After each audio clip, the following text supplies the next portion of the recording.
Lois, darken the windows. I think the tension is getting to you, dear. Have you even eaten yet this morning? Breakfast. How I miss sitting down to a nice carefree breakfast. Will anything ever be carefree again? Neville, please be honest. Is there any end in sight? I've almost gathered enough, and then I'll be out from under. What is it? They're on to me. Whatever you do, don't involve the police. I love you, Lois. Neville! Neville!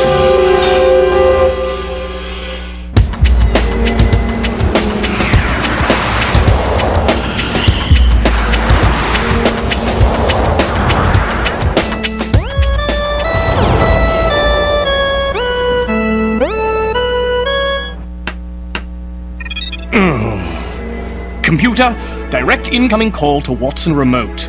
I have it. Latest news. Chief Inspector Grayson raids empty room. Details on demand. Phone interruptions, news interruptions. It's no wonder I can't play this thing. Proceed. In an effort to clip the wings of the elusive mobsters known as the Night Ravens, Chief Inspector Grayson of New Scotland Yard stormed their suspected headquarters last night, only to find they had already flown the coop. Am I embarrassed? No. Angry and determined? Yes. Their days of stealing from this city are over. The added heat has apparently begun to splinter the group. One of the few known Raven members, Zuba, was last seen 38 days ago and is presumed missing. In other news, New London is suffering its 63rd day of unrelenting fog. Weather details on demand. News off. Maestro on. Holmes! Maestro off. That call was from a distraught woman by the name of Lois St. Clair. She's requesting our services. Her husband has vanished. Ah, double mystery. Shall we go?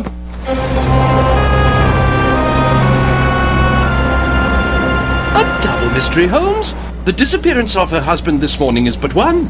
Yes, but Lois St. Clair, being the wife of Neville St. Clair, who was unfortunate enough to have had his funeral 1 month ago, is quite another. Indeed. How would you remember that? It was an unsolved crime. I tend to take note of such, as you know.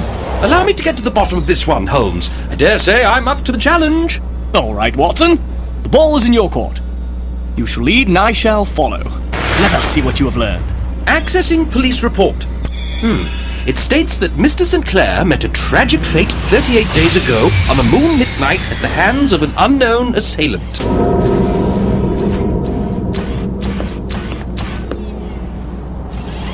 That man there, with the scarred lip. He seemed very interested in us. Just a panhandler looking for a handout. Let's go, shall we? My husband's funeral was faked, Mr. Holmes. He's been in hiding for over a month. I suspected as much. The police report documents a moonlit night 38 days ago. However, we've had unrelenting fog for 63 straight days. Very perceptive, Watson. That discrepancy eliminates any possibility that the report was legitimate. So how do you know he has vanished, Mrs. St. Clair? This transpired at 7 this morning. I've almost gathered enough, and then I'll be out from under. They're on to me. Whatever you do, don't involve the police. I love you, Lois. He projected himself into your home as a hologram. But why? Was he in hiding because of a gambling debt, Mrs. St. Clair? Yes, but my husband was an upstanding investment banker, Dr. Watson.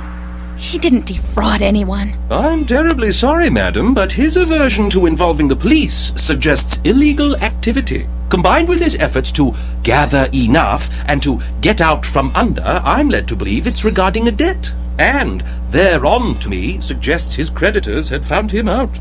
You're very astute. He did gamble, and he did get behind. So he faked his demise 38 days ago, then went into hiding until he could find the money to pay what he owed. But we didn't fool the mobsters he owed money to. Take heart, dear lady. By tracking down those debts, we shall find your husband. Right, Holmes? I'd like to study the memory buffer in your holophone, Mrs. St. Clair. By all means. Be so kind as to drop me off at Baker Street, would you, Watson? But aren't we starting our investigation at Neville's old office? That's entirely up to you. I have other matters to tend to. You wouldn't be jealous, would you, Holmes? After all, I have taken over your spot in this case. Rather successfully, I might add. I envy no one, Watson. It wastes energy and is not productive. Now, on to Baker Street. Oh, he's jealous, all right.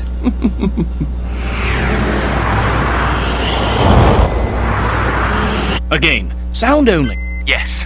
I've almost gathered enough, and then I'll be out from under... Stop. Omit voice, amplify and replay.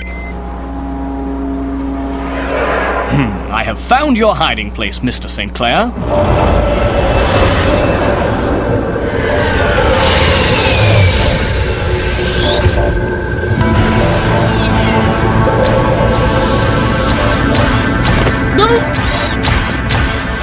I say, Holmes, you nearly gave me an overload. Sorry, old man. We can't risk being seen. Rather unlikely place to meet, isn't it? On the contrary, Watson, it is the most likely. See there, I detected sounds on the hollow program of both the river and the monorail. But the monorail crosses the river a total of 8 times in New London. Yes, Watson, but we can eliminate the others. Remember that Neville's last call came at 7 in the morning. This is the only location where it crosses at that hour. Answers await us in a riverfront room with a broken door. And, speaking of answers, Watson, how is your investigation faring? I've disproven my own theory. I have found no records of Neville St. Clair ever having been employed as an investment banker anywhere in the city. And his gambling debts? None. Not even an IOU. And regardless of what Mrs. St. Clair believes, they are financially fit. She has been fooled just as I have been. Well, it was a very reasonable theory, Watson. By eliminating it, you have furthered our case. Neville's holophone projector. Kicked to pieces by his abductors. Watson, take careful stock of this room. No fear of starving in this flat. What do you deduce by this candle, Watson? The man was obviously forced to use it for illumination. Well, its lack of a holder and these electric lights suggest it served some other purpose. An antique retractable clothesline. However, there is no hook to secure the clothesline to. Very odd. Scuff marks on the sill from dark-soled shoes. Fallen pocket change. A waxy substance. Perhaps makeup. If it weren't for this fog, my telephotoscope would no doubt detect fallen coins, also on the bank below, indicating poor Neville was thrown into the Thames. Yes, that is a possible explanation. Well then, I believe I've solved it, Holmes. Let's just go down and wrap up any loose ends. Aren't you coming? The answers I seek are perhaps still in this room. Or soon will be. As expected, more coins. And the watery fate of Neville St. Clair, poor chap.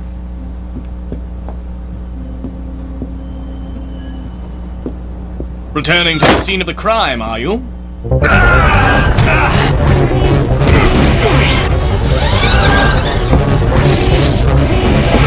Stop! Stop him, Watson! What? You're the man with the twisted lip! Come back here, I say! You're there! Oh!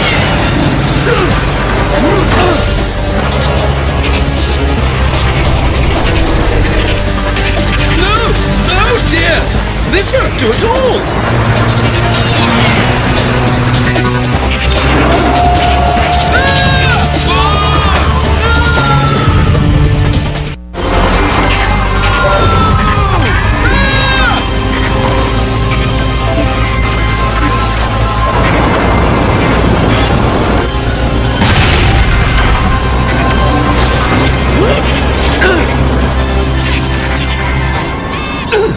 Impeccable timing, Holmes. Don't mention it, Watson. But perhaps I should take over the driving from here? Nonsense! I've been practicing. See? Oh!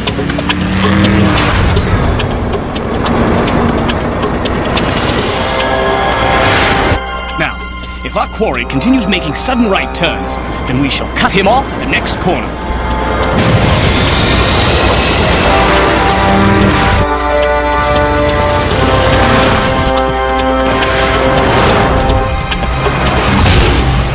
Nice, Holmes! You bagged him right into New Scotland Yard. Not quite the result I intended, but it will do. Odd, though. It almost seems as if he were heading directly here anyway.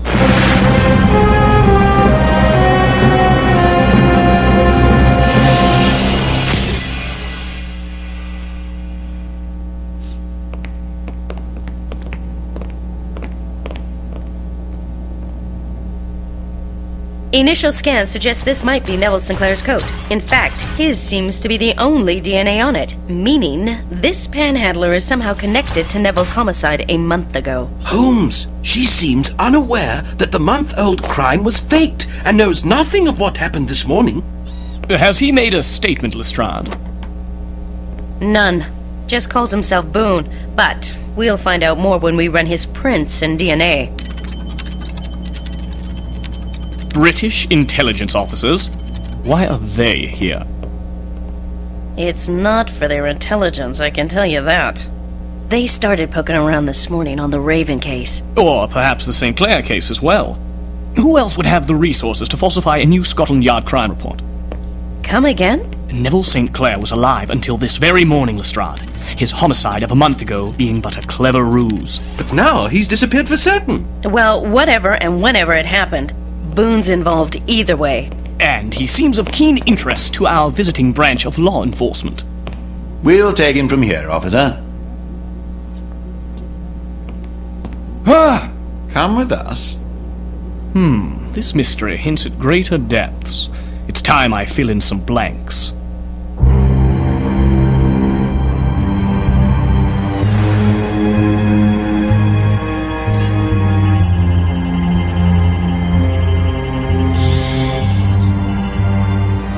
Mr. Holmes, is it true that a panhandler might know something about the fate of my Neville? I think he knows exactly what happened to your husband, Mrs. St. Clair.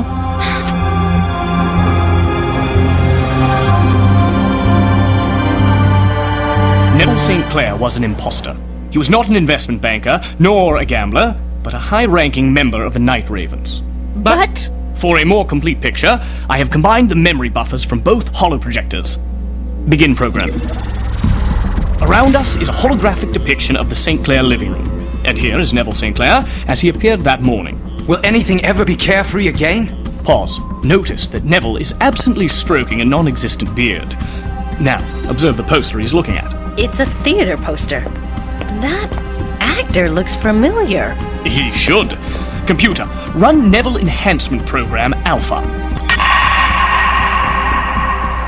They're one and the same. Mr. Sinclair was an actor in his early years. Better than you know. Computer, run Neville Enhancement Program Beta. That's Zuber of the Night Ravens who disappeared last month. 38 days ago, to be exact. The very day of Neville's false demise. He was leading a double life? At the very least. He was an undercover agent for British intelligence infiltrating the Night Ravens. But his true identity was discovered 38 days ago, forcing him to fake his death and go into hiding. Continue program.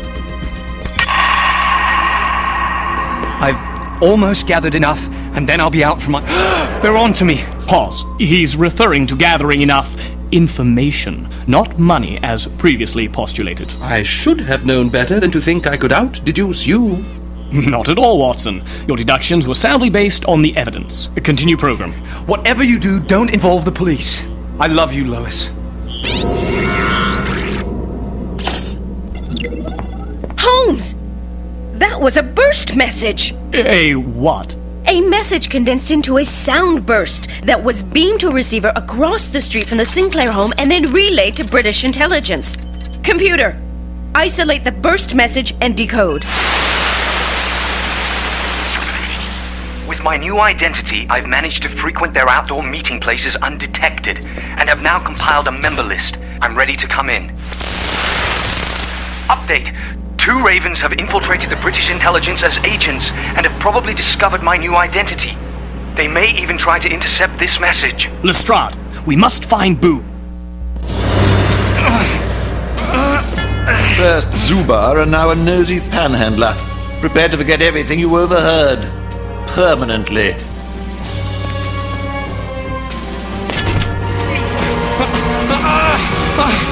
Holmes! He was last seen headed toward the Crypnosis chamber with those British intelligence phonies. We've no time to lose. Don't worry, there's just a little jolt. Then you won't have a care in the world. Crank it up to full power.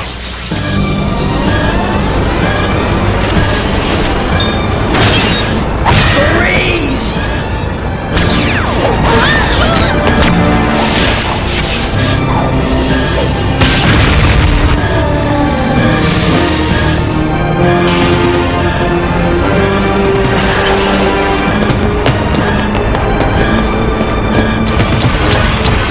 Back off. It's over.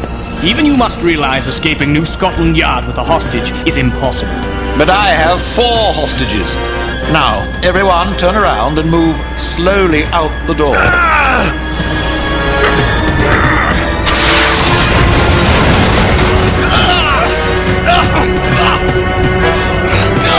Now, Watson! Sleep tight! All clear.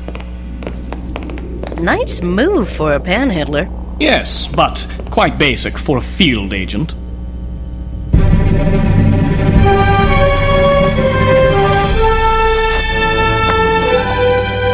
Neville St. Clair, at your service.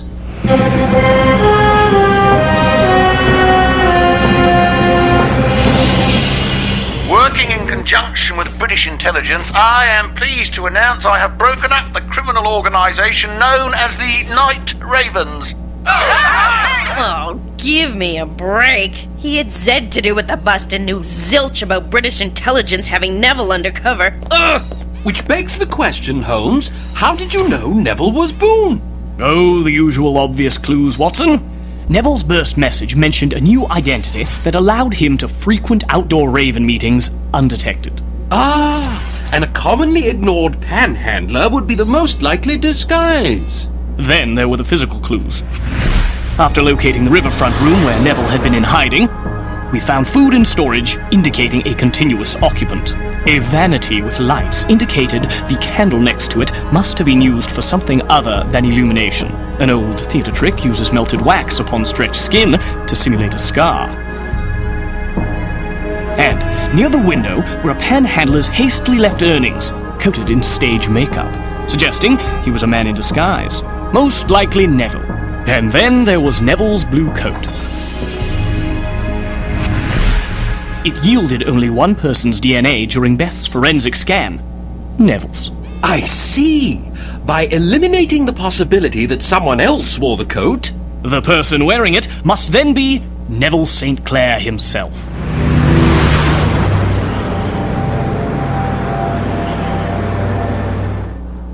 Getting arrested as Boone was the only way I could get the attention of the real British intelligence without jeopardizing the mission. But why return to the riverfront room? To get his tin cup, Watson, which contained the hidden data disk that named the members of the Night Ravens. So I naturally assumed you to be Raven operatives chasing after me. Sorry about that tow truck mishap, Dr. Watson. Completely understandable. One nice, carefree breakfast. As ordered. The first of many, I hope. Now that I'm retired from a life undercover.